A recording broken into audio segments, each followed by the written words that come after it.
What is up, everybody? Welcome back to RacingNews.com. Welcome back to another one of our Kentucky Derby updates. Always my favorite video to do every week, and hopefully it's your favorite video to watch. Probably isn't, but if it is, well, thanks. And thanks for coming back once again. All right, lots to talk about.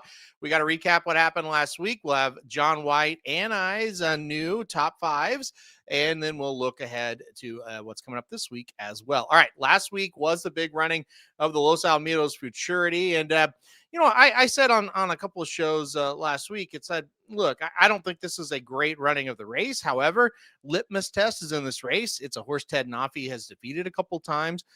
What if he loses? What if he doesn't run very well? What does that mean for the Breeders Cup Juvenile, for the Breeders Futurity, all that stuff? Well, I've got good news if you're Ted Noffey backers. Litmus Test not only won, I thought he was actually pretty impressive. He gets the job done. He has to wear down a couple of stablemates, one stablemate late, and had to hold off another stablemate coming in the end there for him, but was able to do it. And I thought was very impressed, or I thought he was very impressive in this spot.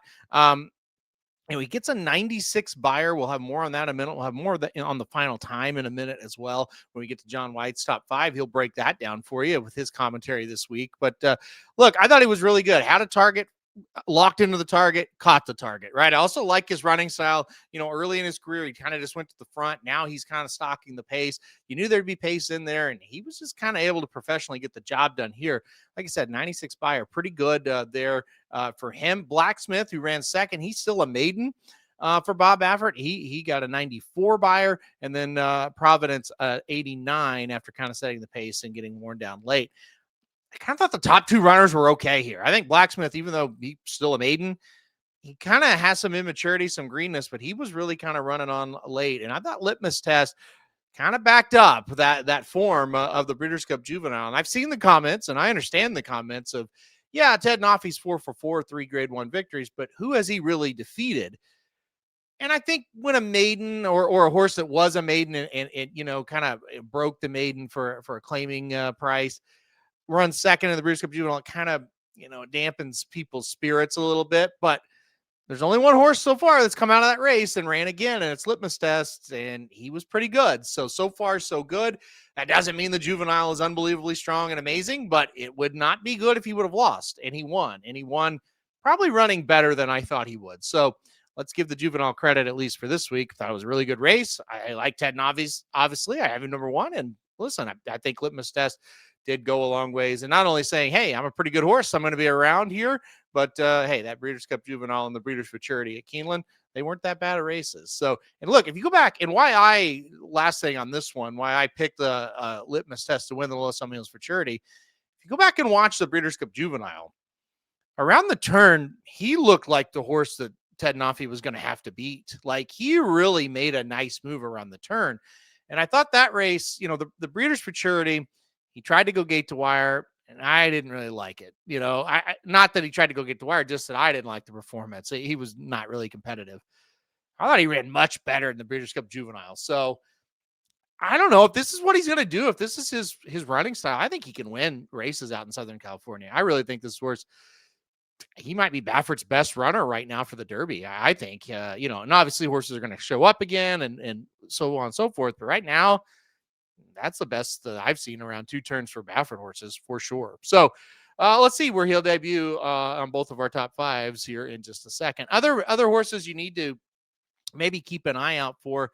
Of course, maiden special weights right now. That's the big thing. You're always kind of looking at those maiden special weights, and just kind of not looking for the next great horse, but just looking for any kind of horse that might get you excited. And I thought we got a couple.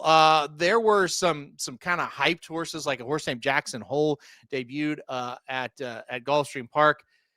He was not very good. I didn't think he did win the race, but he was visually not very impressive. And kind of like my process, what I do is, like, I watch the race, then I'll watch the replay later, and then I'll go back and I'll kind of say, okay, I was impressed visually, or yes, no, whatever.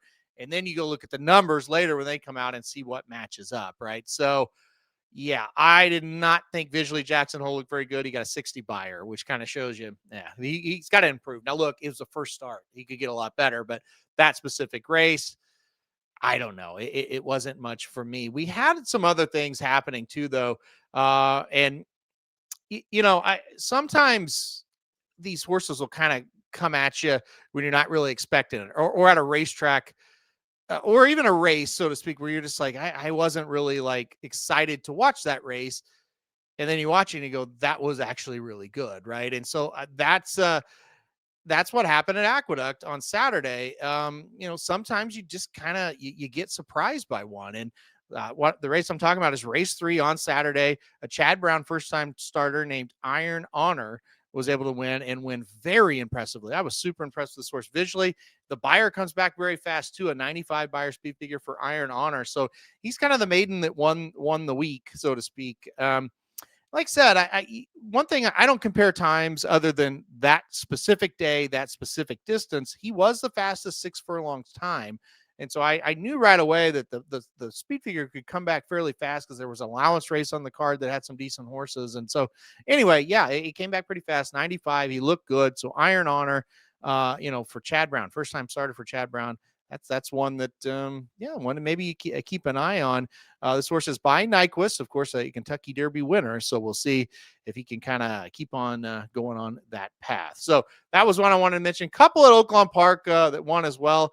I be honest, I don't think there was like a serious Derby contender that won this weekend at Oaklawn Park. I do want to mention the maiden 54-yarder made a debut for Kelly Von Hemel. Of course, Kelly, one of my, the only trainer I've ever had, and the only trainer I will ever have, good buddy of mine, was able to get the job done with 54-yarder at Oaklawn. Listen, this horse, I said it, like I'm not being biased. Like I don't think he's a Derby winner, so to speak, but you go back and watch this race, he actually was pretty good in this one. He made a long, sustained run. He didn't really get out of the gate all that well. And he looked kind of sluggish really for a lot of it. And but once he got going. He made a nice move on the turn, and he was able to sustain it and get up and get the victory. So just want to throw his name out there. Excited for my boy Kelly Von Hemel. We'll see where he runs next. It'll be a 2-turn race next. That is for sure. All right, let's get to the top 5s now. I'll go through mine first, and Litmus Test will debut at number 5 for me this week. Again, I didn't expect much out of the Alamitos Futurity. If you saw the preview, like, hey, this is pretty boring. I'm going to pick Litmus Test. I don't know how good he is. I guess we'll kind of maybe see. I thought he ran really well for what it was. And, I was pleasantly surprised. I thought it was a good race, and I'm not going to dog it. It was a short field. He had to beat his stablemates. Hey, that's Southern California racing a lot of times at the big level. So I get it. But for what it was, I thought it was really good. Renegade at number 4, of course.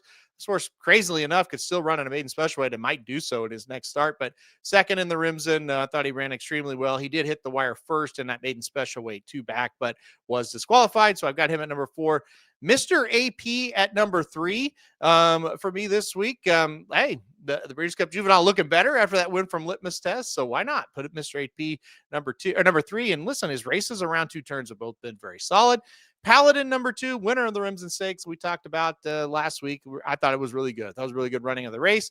And of course, Ted Noffey, number 1, 3 grade 1 victories, 4 for 4 overall. Ted Noffey, look out for him. Obviously, he's number 1. He'll be what should be the unanimous 2-year-old of the year. All right, let's get to John White's here. And I did drop this horse off of my list, but I'll read John White's number 5. It's Napoleon Solo. I dropped him off, and it's not because I dislike him, and it's not because I don't think, he can be a really good horse, and he could still even make a huge impact on this thing. No works from him since that win. And I know it's kind of planned, but still, this year I was going to just kind of try to keep my list fresher than usual. This is a horse I would leave on. And maybe when we see a couple of works, I'll put him back on the list. But I decided, these horses have been running. Let's get him on there. But listen, Napoleon Solo has been number 2 on my list for a while. And, probably, maybe I'm making a mistake. But again, no works from him for a while. So let's put other horses on there. Number 4, Litmus Test for John. So he's up there. Number 4 on his list. He was 5 on mine. Renegade, number 3. Obviously, he really likes Renegade. Paladin, number 2. Another one he likes. And then obviously number 1, Ted Noffey once again this week. So the big change there, getting Litmus Test involved there for John. And we'll see how it goes. I really, I mean, John didn't have Citizen Bull on top last year. He does have Ted Noffey. We kind of talked about the reasons why last week. He just looks like a really nice horse, and it looks like the best could still be yet to come, even though he's won 3 grade ones. All right, John's commentary for this week. Always fun to get this. It's all about litmus test here because these other horses, we had commentary last week. You can go back and listen to that, but this is the new one. He goes, this week, I'm already off to a bad start here, John. This week, I have added litmus test to my top 5. The way I see it, there's a lot to like with respect to his win in Saturday's Los Alamitos Futurity. Now, this is where this is looking interesting. To begin with, litmus test final time was 4/5 of a second faster than journalism's final time in the Los Alamitos Futurity. Yes, this is the same journalism who would go on to win the San Diego Derby and the Preakness and finish second in the Kentucky Derby. Additionally, litmus test received a serious, and I agree with this, 96 Beyer speed figure in last Saturday's race, which is much higher than journalism's 87 in the same race last year. I think that's very interesting. Also, the 96 Beyer by a litmus test indicates to me that the 95 Beyer for his respectable 4th in the Breeders' Cup is a legit figure. And I think, again, I'll chime in. That's kind of what I was wanting to see too. Let's say litmus test 1 and he ran like an 86. Maybe that's kind of a phony Breeders' Cup, but you're seeing he stacked a couple Beyers there. So that's very interesting. Back to John. Meanwhile, the late energy litmus test displayed in both the Breeders' Cup and the Los Alamitos Futurity suggests to be that he's likely to relish going farther than a mile and a 16th next year. Let me jump in again. I agree. And he kind of mentioned the Breeders' Cup where I saw a nice little burst around the turn. Maybe he's building on something. Okay, finally, and yet another positive for litmus test is Hall of Fame trainer Bob Baffert. Baffert has said that he feels the best probably is still yet to come with litmus test, who is the son of 2016 Kentucky Derby winner Nyquist. And that last line made me kind of chuckle when I read it yesterday because, wow, that really was 10 years ago. That's crazy. So, okay, so that's John's notes there. Look, I as you guys know, I really don't take much into comparing times year over year for these stakes races, but the Beyer thing is significant in my opinion. Now we know journalism really blossomed as he went on, and he was developing, but that Beyer is a serious one. And to kind of look back, and I don't think John's saying this source is going to be journalism, and I'm not either. And if John did think that, he would write it, and I would tell you. But I do think it's a significant data point that this horse ran a significantly better race on analytics versus journalism's race last year. So that I'll listen. If Bob Baffert is correct and this horse does improve off of where he's at right now, he's a serious player. So again, I didn't think we would be talking about this horse as a serious horse, really, but here we are. And I agree with John, and I that's why I ranked him on there as well. All right. Quickly, we'll go to what's coming up this week. We've got 2 Kentucky Derby prep races, and as always, we'll keep eyes on the maiden special weights, maiden special weights as well. First one here, the Remington Park Springboard Mile will be a field of 12. Full previews of the Remington Park Springboard Mile and the Gun Runner are both out, so you can go look at those now. I'm not going to preview them on this video. Go to those actual videos to see my thoughts on that. But when you look at this, it doesn't seem to be one of the best runnings of the Springboard Mile ever, let's be honest, but I think it's a good betting race. We'll see what happens. You got a New York bred coming in here. You got a couple of Oklahoma breds that don't look too bad to me. You got an Ontario bred. You got an Irish bred horse, but this is crazy. California bred. So they're coming in from everywhere. We'll see how that shakes out there. I don't see a serious prospect, but hey, you know what? I'll back up because I didn't see really a serious prospect last week when previewing the Los Alamitos Futurity, and now we got a horse in our top 5s, both John and I. All right, the Gun Runner next here at Fairgrounds, the other Kentucky Derby prep event this week. This is a field where I do believe we're going to exit it and go, here's 1 or 2 that I think are pretty good. Which 1 or 2 out of these 8 I think is very up in the air. The favorite 7-2, the longest shot on the board is 10-1, and that horse is trained by Brad Cox, who wins these races a lot. So this is a really good race. I don't have a strong opinion on it. Like I said, full opinions go to the preview of that specific race, but I think somebody's good here. I think a couple might be.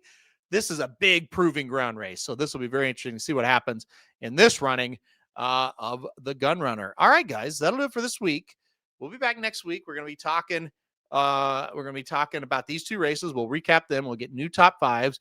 We'll talk about what's coming up next week. I don't think there's much next week being Christmas. So I don't think Saturday has a prep. I may be wrong on that, but I don't think there's much. But anyway, we'll be back. Doesn't matter what's coming up. We're going to preview it, and we'll keep an eye out for those maidens, and we'll let you know if we see anything we like there as well. All right, guys, that'll do it for this update on the Kentucky Derby. Hit that like button if you like the video. Hit subscribe if you really like it. Want to get alert anytime we do videos like this.